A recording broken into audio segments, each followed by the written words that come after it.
अस्सलाम वालेकुम। कैसे हैं आप? आई होप हर शर और बद से महफूज होंगे। हम भी अल्हम्दुलिल्लाह ठीक हैं और मज़े में हैं। मेरा नाम है मदीहा और चलें व्लॉग स्टार्ट करते हैं। ये सहरी का टाइम है और मैं व्लॉग जो है वो सहरी से स्टार्ट कर रही हूँ। कोई ख़ास प्रॉपर व्लॉग उस तरह से आ तो नहीं रहा है, मतलब सहरी अफ्तारी बनती है, लेकिन इस रमज़ान जैसे कि पहले मैंने बताया इबादत पे ज़रा थोड़ा सा ज़्यादा ज़ोर है, क्योंकि सहरी अफ्तारी पे इतना कोई ख़ास ज़ोर नहीं है और होना भी ऐसे ही चाहिए। ये पता नहीं है मैं इन्हू पुट्ठी क्यों टंग दिता पतीली नू, पता नहीं है क्या हो गया। हाँ, मैंने दूसरे हाथ में मोबाइल पकड़ा हुआ है। तो स्टार्ट करते हैं अंडे बॉईल करने से। सहरी में बॉयल एग खाते हैं और मज़ा भी आता है और अच्छा भी होता है, हेल्दी ऑप्शन भी है जो कि हेल्दी ईटिंग करते हैं। फिर हमने उठा लेना है अपनी दुल्हन का घूंघट, क्योंकि रोज़ ही हम इसका घूंघट उठाते हैं। और दही बन रहा होता है यहाँ पे, रात में बनाती हूँ। रोज़ तो नहीं, एक दिन का गैप देती हूँ अल्हम्दुलिल्लाह, एक दिन 2 दिन दही चल जाता है और इतना अच्छा कोई यम्मी सा दही बनता है। दही वैसे भी हमारे घर में बहुत खाया जाता है, मुझे बहुत ज़्यादा पसंद है। अच्छा, दही के ऊपर वाला जो पानी है ना, पहले तो बहुत ही कम आता था, अब थोड़ा थोड़ा कभी आ जाता है पानी ऊपर वाला दे। तो ये ऊपर वाला जो पानी है ना दही के, वो जिगर के लिए इतना कोई अच्छा है ना। और ये सुबह सुबह मैंने क्या किया, फ्रिज में दही रखने आई तो मैंने ये लाउंज की लाइट जला दी और मेरा मिट्ठू बेचारा उठ गया और वो समझ रहा था कि मुझे कुछ खाने के लिए देगी, लेकिन ये नींद में है और ये देखें वापस चला गया। और मैं पानी फिल कर रही थी साथ में और मिट्ठू की लाडियों से बस पानी मेरा फिल हो गया। और ये मैं छोटी सी मेरी बॉटल है तो मुझे 2 लीटर होगी, तो मैं सहरी से पहले पहले ट्राई करती हूँ कि मैं इसको फ़िनिश कर लूँ, इतना पानी ज़रूर पीऊँ, क्योंकि रोज़ा लंबा है और पानी बड़ा इम्पोर्टेंट है भाई। तो सारे रोज़े में तो पानी पिया नहीं जाता है, इस वजह से। फिर अच्छा, मिट्ठू को फिर मैं अल्लाह हाफ़िज़ करके लाइट मैंने बंद कर दी। मुझे एहसास हुआ, मैं कहा ओहो, मैंने अपने बेचारे मिट्ठू को उठा दिया है, उसकी नींद ख़राब कर दी है। अंदर आई तो रोटी वोटी बनानी थी साथ में। मैंने ना रात में जो सालन होता है, पराठा तो मैं और भी नहीं खाती हूँ और हस्बैंड भी नहीं खाते हैं, बच्चों के लिए पराठा बनते हैं तो वो अच्छा, यहाँ पे मैं ना ये ऊपर वाला दही के ऊपर जो पानी आ रहा है ना, वो ले रही हूँ। उससे अच्छा ये होता है, तो बहुत लंबा रोज़ा होता है जिसको अब जैसे मेरा, मैं गर्म चीज़ें नहीं खा सकती हूँ, ठीक है, मतलब जैसे बड़ों की ज़ुबान में कि मुझे गर्मी वाला मेरी बॉडी है, मैं कोई गर्म चीज़ें गर्मी में खा लूँ तो वो मुझे पिंपल आ जाते हैं, मतलब बॉडी रिएक्ट करनी शुरू कर देती है। तो फिर ये होता है कि मैं दही के जो ऊपर वाला है ना पानी, वो तो ज़रूर पी लेती हूँ सहरी में। जब भी एक दिन का गैप के साथ दही बनाऊँ तो वो पानी ज़रूर पीती हूँ। वैसे भी पानी उसके अंदर ही रखती हूँ, वो मिक्स कर देती हूँ, फिर जो जो दही लेता है तो वो यूज़ करता रहता है। और ये जिगर की हर बीमारी के लिए, हेपेटाइटिस ए बी सी, मतलब वो होने ही नहीं देता। अल्सर के लिए इतना कोई अच्छा है, बगैर चीनी बगैर नमक के जो दही है और उसका जो पानी है ऊपर वाला, वो एक मेरेकल है, मेरेकल है बिल्कुल। और मेरा इतना आजमाया मुझे, क्योंकि मैं तो एक अंडा भी खा लूँ ना तो मुझे पिंपल निकलने शुरू हो जाते हैं। तो अब अल्हम्दुलिल्लाह मैं अंडा सुबह भी खा रही हूँ, मैं खा लेती हूँ और गर्म चीज़ें भी खा लेती हूँ, कावा शावा भी पी लेती हूँ। तो वो ये है कि मुझे ये इसकी वजह से। और अच्छा, जिनका मुंह बहुत ज़्यादा पकता है, ये भी एक निशानी है, मतलब मुंह में छाले निकल आए हैं और पक गया मुंह, कुछ खाया नहीं जा रहा, मिर्चें लग रही हैं, तो ये भी निशानी है कि आपका जो गट है, वो जो मैदा है, मतलब जो अंदर वाला सिस्टम है, वो गर्म है।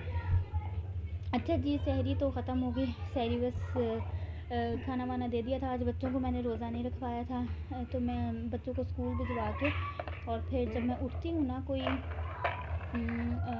3-4 घंटे के बाद दोबारा से उठती हूँ, तो सबसे पहले फिर मैं अपने मिठुओं के काम करती हूँ और इनके ये केजेस वगैरह साफ़ करती हूँ।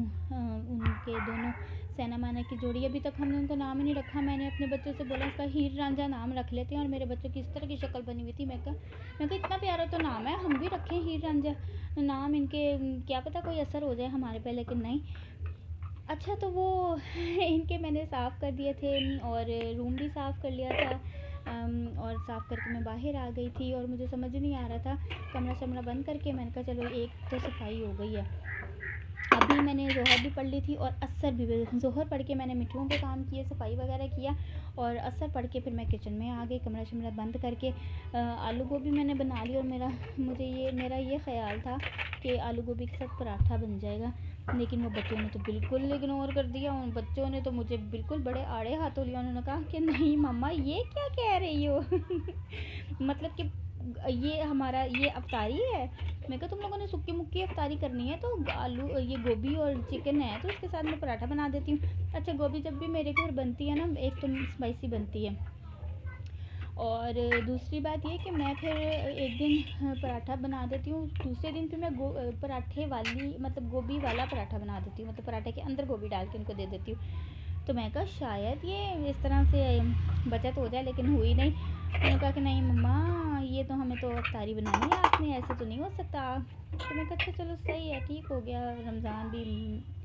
तो अच्छा ये वाली रूटीन इतनी कोई मज़े की लग रही है ना। पहले पहले ये होता था कि मैं सारा कुछ बना के रख लेती थी, ठीक है, 15 दिन का, तो 2 बार, एक बार बस बीच में और बनाना होता था, तो मैं निकाल निकाल के फ्राई किया। और अब ये है कि अब रोज़ के रोज़ मैं कुछ ना कुछ बना लेती हूँ, जो भी बच्चे फरमाइश करते हैं तो मैं उनकी फरमाइश पे बना लेती हूँ। ये वाली रूटीन भी काफ़ी बेहतर है। लेकिन इसके लिए है कि आपकी मैनेजमेंट अच्छी होनी चाहिए। अगर आप मैनेज कर सकते हैं तो फिर दिन के दिन बना के रख लें, क्योंकि फ्रोज़न वैसे भी कोई इतना ख़ास हेल्दी तो होता नहीं है। तो लेकिन फिर भी साल में 1-2 बार बनाना कोई इतना बुरा भी नहीं है। तो अच्छा रोज़ के रोज़ फिर ये मुझे सोचना पड़ता है कि मैं क्या बनाऊँ। तो आज मैंने सोचा कि चलें मैं बच्चों को वेज पकौड़ा बना के देती हूँ। अच्छा बच्चों को ये नहीं पता कि मैंने पकौड़े में ये कैबेज डाली है और कैप्सिकम डाला है। बच्चों को पता है कि प्याज डाला है और आलू डाला है बस। लेकिन मेरा दिल था कि मैं वेजिटेबल पकौड़े बनाऊंगी, तो साथ साथ फिर मैं उसकी कटिंग कर रही हूँ और साथ साथ मैंने शहबाज का सैलेड भी बनाना होता है इफ्तारी में। तो शहबाज के सैलेड के लिए मैंने ये प्लेट में अलहदा से रख रही हूँ और जो वेजिटेबल पकौड़ा है उसकी मैं अलहदा से कटिंग कर रही हूँ। अच्छा गुज़रता है इस तरह से दिन भी। ये है कि मैं ज़ुहर के बाद जो है ना वो कुरान वगैरह पढ़ लेती हूँ अल्हम्दुलिल्लाह। तो बाकी जो असर और मगरिब के बाद फिर वो विर्द तो चलता ही रहता है, लेकिन फिर किचन में वो रहता है। फिर वो पहले तो मैं मैनेज नहीं कर सकती थी क्योंकि बहुत ज़्यादा माशाल्लाह लोग थे, तो वो छोटा सा टाइम होता है असर से मगरिब तक। तो अगर मैंने फ्रीज़ नहीं की होती चीज़ें पहले वाली रूटीन, पहले सालों वाली रूटीन में, तो फिर बहुत मुश्किल हो जाता है इस तरह नए सिरे से दोबारा बनाना। हाँ जिनकी फैमिलीज़ बड़ी हैं वो फिर पहले से फ्रीज़ कर लें और फिर असर और मगरिब तक फिर वो टाइम मैनेज कर सकते हैं। मेरी तो छोटी सी फैमिली है, थोड़ी थोड़ी मुझे चीज़ें बनानी होती हैं, तो मैं प्रेफर ये करती हूँ कि बच्चों को मैं फिर फ्रेश बना के दूँ।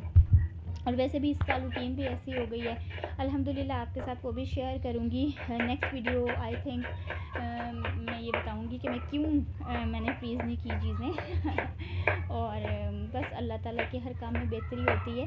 और क्योंकि बस पसंद आना चाहिए। अच्छा जब आप खुद अच्छा फ़ील करते हैं ना तो आपको जो आप काम कर रहे होते हैं डेली के वो भी अच्छे लगते हैं। तो मैं हैंडल कर लेती हूँ, मैं अपने आप पे कंट्रोल बहुत अच्छा है मेरा। तो मुझे ये बिल्कुल गिल्ट नहीं है, रिग्रेट नहीं है कि मैंने क्यों फ्रीज़ नहीं किया, मैंने क्यों बना के नहीं रखा। मुझे ये वाली रूटीन भी बहुत बहुत बहुत पसंद है। अच्छा मेरे पकोड़े इतने ज़्यादा कोई फेमस है ना मेरी फैमिली में, मेरे इवन मेरे इन-लॉज़ में भी। तो उसकी मैं जो टेक्निक बताऊँ ना, उस सारी की सारी जो टेक्निक और उसके अंदर का जो एक राज है ना वो ये है। और मेरी फ्रेंड को भी, यहाँ पे मेरी कुछ फ्रेंड्स हैं उनको भी मेरे पकोड़े जो है ना बड़े अच्छे लगते हैं। उसकी सिर्फ और सिर्फ एक टेक्निक और एक राज, और वो ये है कटिंग। कटिंग आपने देखा मैं कितने बारीक बारीक मैंने आपको दिखाया आलू वो काट रही। मेरी कटिंग शुरू से, मुझे ना शेफ़ बनने का थोड़ा शौक़ था। तो मैंने स्टार्ट किया जब ये मसाला टीवी आया, वहाँ उसमें टक टक टक टक टक टक काटते थे। तो उस वक्त से फिर मैंने शेफ़ नाइफ़ ली। उस वक्त उससे पहले तो पता ही नहीं होता था कोई शेफ़ नाइफ़ भी होती है तो कोई कुछ और भी होता है। माएँ तो बस घर में वो काट के तो बस काम तमाम। तो उसके बाद फिर मैंने ना वो करना ही शुरू किया और फिर कोई 10 साल हो गया मैंने कटिंग स्टार्ट की। और अब अल्हम्दुलिल्लाह मैं जल्दी भी कर लेती हूँ, बहुत बारीक है। तो डिपेंड करता है अच्छी चीज़ों का कटिंग के ऊपर भी। अगर आपकी कटिंग अच्छी है, मेरे पकौड़ों की बहुत बारीक कटिंग होती है और वो इतने क्रिस्पी बनते हैं। और उसकी वजह से मैं कोई मीठा सोडा और वो सब चीज़ें नहीं डालती हूँ। मेरी कटिंग ही इतनी बारीक होती है कि वो पकौड़े जो मेरे हैं वो क्रिस्पी बनते हैं। और ये मैंने यहाँ पे कैबेज इतना बारीक कट किया कि आप आइडिया करेंगे कि बच्चों को पता ही नहीं चला कि इसके पकोड़े के अंदर कैबेज है। उनको लगा कि आलू है और प्याज है, मतलब प्याज भी बारीक काटा, आलू भी बारीक काटा और कैबेज भी बारीक काटा और शिमला मिर्च भी बारीक कटी हुई थी।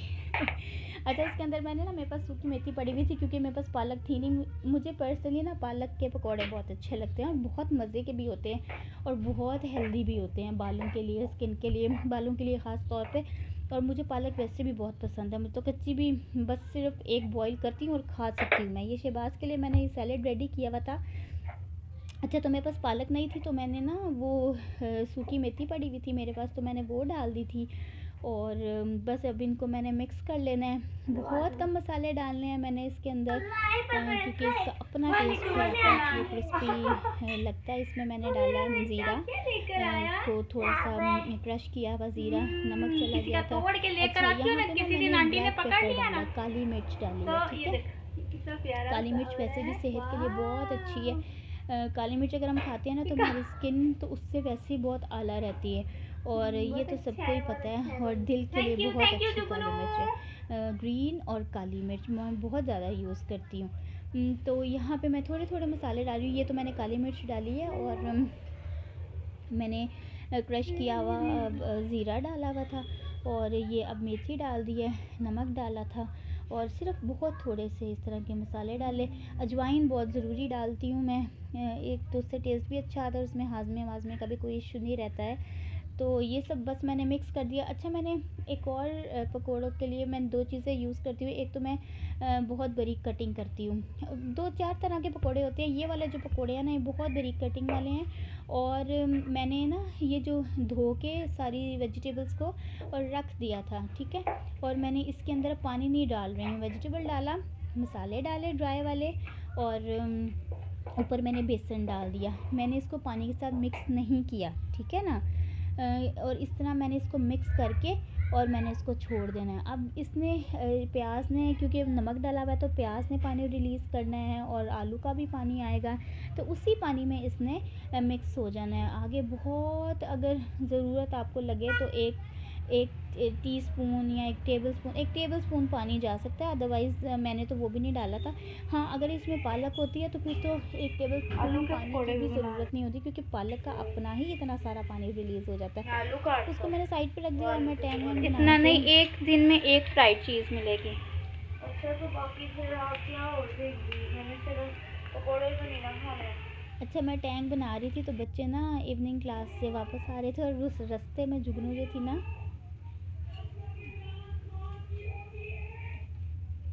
ये जुगनू मामा के लिए गिफ्ट लेकर आती है रास्ते में से किसी आंटी के फूल तोड़ के।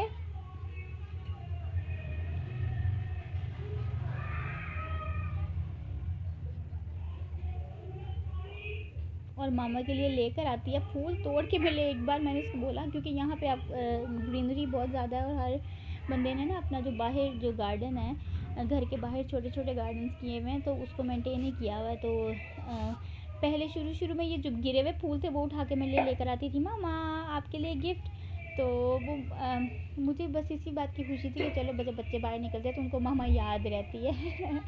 तो फिर मैंने उनसे बोला बेटे नीचे से नहीं उठाया करो, तो उसे तोड़ने शुरू कर दिया। लेकिन अभी बहुत कम हो गई है, पहले तो हर दूसरे दिन कुछ ना कुछ उठा के लेकर तोड़ के लेकर आ रही होती थी। कोई येलो फ्लावर और कोई भी फ्लावर उठा के ले आती थी और आके कहती थी मामा आपके लिए। और अभी भी कोई ये मार्केट जाती है और केक लेकर आती है तो वो मुझे ला के देती है और फिर उसकी हम बर्थडे करते हैं। हर दूसरे दिन हम बर्थडे कर रहे होते हैं उसको कट करके। अच्छा देखें, खैर ये बच्चों का प्यार है, शुक्र अल्हम्दुलिल्लाह, अल्लाह ताला इनको ऐसे ही रखे, उनके नसीब अच्छे करे, सब बच्चियों के नसीब अल्लाह ताला बहुत अच्छे करें क्योंकि बच्चियाँ प्यार लेती हैं बहुत ज़्यादा। भाईजान आ गए थे और उनको जब पता चला पकौड़े बन रहे हैं, भाईजान के फेवरेट पकौड़े हैं, तो वो पकौड़े शौक़ से खा लेते हैं भाई ना।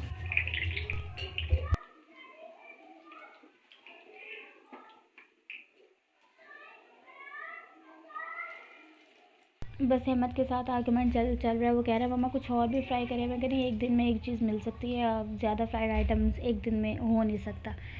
खैर, आपको मेरी वीडियो अच्छी लग रही है तो प्लीज़ इसको लाइक कर दें, सब्सक्राइब कर दें मेरे चैनल को और मुझे सपोर्ट करें। Thank you so much. Advance में थैंक यू सो मच, क्योंकि ये भी बड़ा ज़रूरी है। खैर पकोड़े बहुत अच्छे बन रहे थे और बड़े क्रिस्पी बने थे। और फिर अहमद की फरमाइश पे मैंने इसके लिए चीज़ बॉल्स बनाए हुए थे, पोटैटो चीज़ बॉल्स। फिर बॉल्स तो नहीं, खैर उसको मैंने फ्लैट ही कर दिया हुआ था, टिक्की की तरह की शेप दे दी थी, मतलब कटलेट की तरह की। तो वो फिर मैंने उसको फ्राई कर दिया था।